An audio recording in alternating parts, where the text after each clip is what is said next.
ഒരു ലോൺ എടുക്കാൻ പ്ലാൻ ചെയ്യുന്നുണ്ടെങ്കിൽ നിങ്ങൾ ആദ്യം ചെക്ക് ചെയ്യുക നിങ്ങളുടെ സിബിൽ സ്കോർ എത്രയായിരിക്കും എന്നായിരിക്കും അല്ലേ.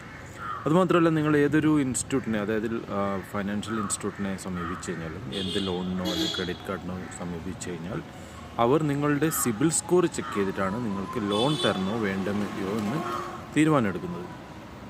അപ്പോൾ എങ്ങനെയാണ് ഒരു നല്ല സിബിൽ സ്കോർ ബിൽഡ് ചെയ്യുക?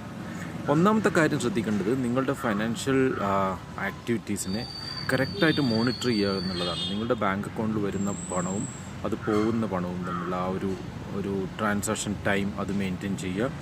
പിന്നെ നിങ്ങളുടെ അടുത്ത് ഓൾറെഡി ക്രെഡിറ്റ് കാർഡ് ഉണ്ടെങ്കിൽ അത് ലോങ് ടൈം ആയിട്ട് നിങ്ങൾ കൈവശം വെച്ചുകൊണ്ടിരിക്കുക. അതായത് ഒരു ക്രെഡിറ്റ് കാർഡ് എടുത്തിട്ട് ക്യാൻസൽ ചെയ്യാതിരിക്കുക എന്നതാണ് അതിൻ്റെ അർത്ഥം.